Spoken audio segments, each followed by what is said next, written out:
What's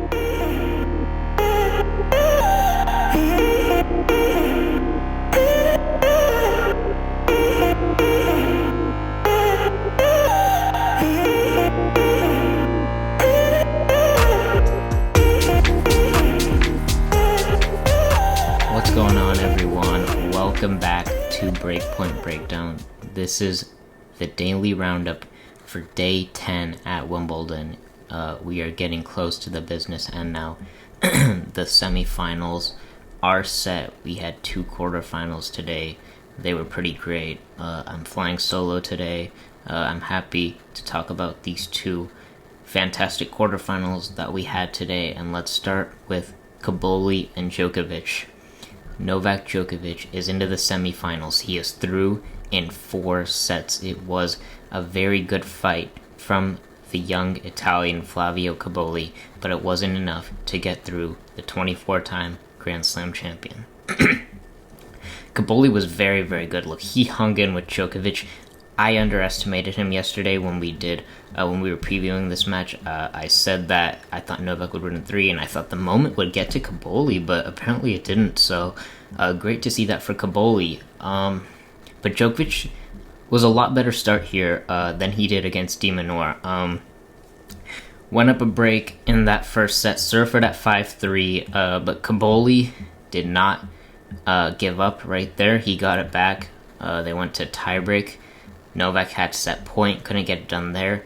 Cobolli won that tiebreak 8-6. It was a great effort from him to get it done after going down early. So that was a great effort from him. Look, Cobolli he was serving very well. He's only 6 foot tall, but he was serving about 137, which is huge for someone of his height. So that was great. I talked about that first set comeback and how Novak was up 5-2. That was impressive. Man, Cobolli's really impressing me. It's reminding me a little bit of Musetti last year.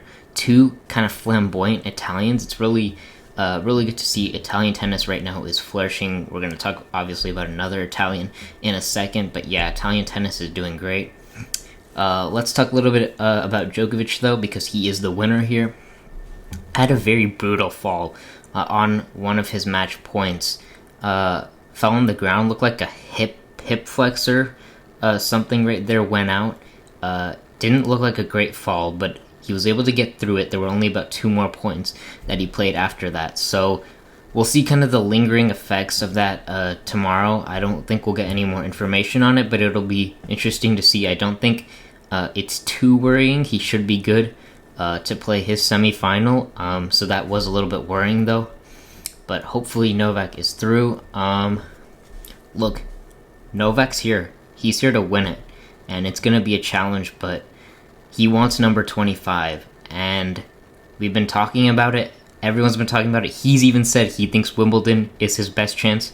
I think everyone does. It's a tough test he has ahead. He's got 2 more matches to win, but they're going to be probably the 2 best players in the world that he's going to have to take on, so that's going to be very tough for him, but we'll see how he can do. Let's talk a little bit more about Cobolli, though. It was a very important match for him. It was his very first Grand Slam quarterfinal.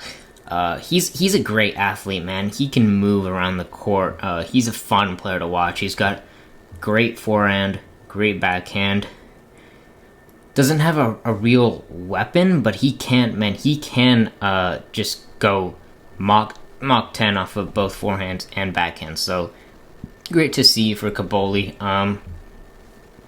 He even at one point did a slam dunk smash, which was really fun to see. So that was great. But he seems like an all-court player as well. He's flourishing on all the surfaces. Maybe hard court might be his toughest surface. We did mention in one of our earlier episodes that he started the year off on an 8-match losing streak, not a win streak, a losing streak. And the season really didn't kick off until he got onto the clay and he took on Sebastian Baez in a final in Romania, and he was able to get that done. And his season went on from there. He had a great season there, won Hamburg. But yeah, he's having a great season. He's going to be a top 20 player now, so career high from him. But great for Cobolli. Novak Djokovic is into his 14th Wimbledon semifinal. Yeah, that's astonishing. It's a record. He breaks Federer's record, he was tied with Federer, of course. They both had 13 Wimbledon semifinals. Novak into his 14th. He just keeps setting records. As the days go by, feels like every match now he breaks some new record. But yeah, playing great at 38 years. Let's talk about the other quarterfinal. We had today Sinner against Shelton. Question marks coming in for Sinner after that elbow injury that he sustained in the opening game of his match against Grigor Dimitrov. I guess those question marks are gone now. A straight sets win for Jannik Sinner. He was outstanding today. He's into his second Wimbledon semifinal. He did have the sleeve today, the elbow, or I guess the arm sleeve. He had that on today. It seemed like there was some taping under it as well, just to protect that. So he had that. Look, there was a moment in that second set when Shelton hit a pretty huge serve, and Sinner shanked the return, and he did kind of glance at his elbow, and he didn't kind of shake it off, and you maybe thought, ooh, is the elbow going to be a problem? But he seemed fine. He was very good today, as I mentioned. So good from the ground. Very few unforced errors. He made one unforced error in the entire first set. So he was very, very efficient there. First set went to tiebreak. He got it done. There 7-2. He actually went down 2-0 early mini break and then reeled off 7 consecutive points to take that first set tiebreak. So that was very impressive from Jannik Sinner. And then the second and third sets, he broke at the death of both of them. He broke at 5-4 to take both of those sets 6-4. Yeah, I mean, I thought this was going to be 5 sets yesterday, honestly. I said Sinner in 5 because I didn't know what the elbow would be like, but it seems like it's fine. I think he'll be pretty good going forward. Obviously, he's got Novak next, which we'll talk a little bit about in a second. But I'm just looking at some of these stats from this match. Shelton was 17 of 41 on second serve points, so that's a stat that he's going to want to fix going forward because that's pretty tough. I know he's a guy that he can go big sometimes on the second serve, but he also likes to mix up the spins on the second serve. Clearly, that doesn't affect someone of the caliber of Jannik Sinner. So this may be something he'll want to think about going forward when he takes on these big guns. A lot of unforced errors too. He went 38 just to Sinner 17. Obviously, I mentioned Sinner was so good from the ground today. But yeah, Shelton, obviously, he's going to want to limit the errors. We know it's not really his game, though. We know he likes to go for it. And so we didn't really see him test out the elbow of Sinner, I guess you could say. And, I mean, I think Novak will certainly do that. But yeah, Sinner is just so good at compartmentalizing. I mean, nothing gets to him. The elbow thing hasn't gotten to him.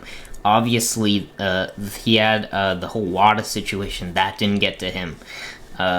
Yeah, feels like nothing gets to him. He's just so good in every possible way. And he is into his second Wimbledon semifinal.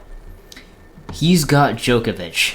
Now, these guys have played 9 times. It'll be their 10th meeting on Friday. The head-to-head is 5-4 Sinner. Sinner's won the last 4 and the last 5 out of 6, so this hasn't been a fun matchup for Novak going forward. They just played in the semifinals of Roland Garros, and it was a straight sets win for Jannik Sinner. It was 4, 5, and 6. It was a very competitive straight sets, but at the end of the day, it was a straight sets win for the world number 1. Now, we're on grass here. We've been talking about how grass is Novak's best chance to get his 25th major, and it's his best chance to probably beat Sinner on grass, and I would agree with that, kind of like how it was Dimitrov's best chance to win against Sinner on grass, but Djokovic definitely has a better chance here on the grass than he did at Roland Garros. This could be a 5-set war. We could see that for sure. I mean, it'll be interesting to see what happens. As I mentioned, Djokovic is here. He is here for number 25. He's not here just to make another semifinal of the Slam. No, he wants to win this. He even said repeatedly it's his best chance to win. One of the things that I drew from their match in Paris is that the crowd really got on Novak's side, and that's not something he had been used to, but he had the crowd support, and he was pleased with that. I don't know if he's going to get that here when they play on Friday. look, he could, but English crowd, a lot more neutral than the French crowd, but it'll be interesting to see that. Something else we'll want to keep in mind are the extended rallies. Remember when Novak took on De Minaur in the round of 16, that first set was a wipeout from De Minaur, and De Minaur was absolutely, even in the entire match, De Minaur dominated Novak in the extended rallies. He was winning the majority of them, and I just wonder if Sinner can get him into these extended rallies, then Jannik might like his chances to do that. So Novak's going to want to do that. I think for Novak, he wants to get that serve +1 in. I don't think he wants to rally too much with Jannik. We'll see how he is physically with the legs, with that fall that he had today. I think he'll be fine. I think Sinner's elbow will be fine as well, so there won't be too much to worry about there. But yeah, it'll be interesting to see what they do from the baseline, because in the past few matches, Sinner has been dominating Novak from the baseline, so Novak's going to need to change some things up. I think he might want to throw in some serve and volleys just to offset Sinner's rhythm, but we'll talk more about this in our preview show that we do on Thursday. I guess one more thing to mention is that it is going to be very hot on Friday, just like it was at the beginning of the tournament. And if you remember, I remember Carlos Alcaraz in his opening round against Fognini. That went 5 sets, and I think the heat did get to Alcaraz a little bit in that one. So that's just something to keep in mind going forward. But yeah, that's all that we've got for you today. Look, men's semifinals are on Friday. So tomorrow, we will come back and we will do a preview show for you for the men's semifinals. Fritz versus Alcaraz, Sinner versus Djokovic. I know we've already kind of talked about it sporadically in our episodes, but we'll do a full-on preview of both those semifinals. They're 2 big matches. One thing I guess I'll just mention is that we started this tournament off with a bunch of upsets. It was upsets left, right, center every day. We were talking about it. It cooled off as we started getting towards the end. And now all 4 semifinalists were kind of predictable. I mean, you could have easily predicted this. Sinner, Djokovic, Fritz, Alcaraz. It was just kind of everything in the middle and how we got there. That's probably what you didn't predict. But yeah, very impressive semifinal lineup, just like we did at Roland Garros. It was very impressive there. So it's always great to see that, to see the chalk at these majors. We love getting these fascinating matchups, and I'm excited for both of these semifinals. I think they'll both be pretty enjoyable, especially Sinner versus Djokovic. But yeah, that's what we got. We'll be back tomorrow for our preview show, and with that, we will see you in the next one.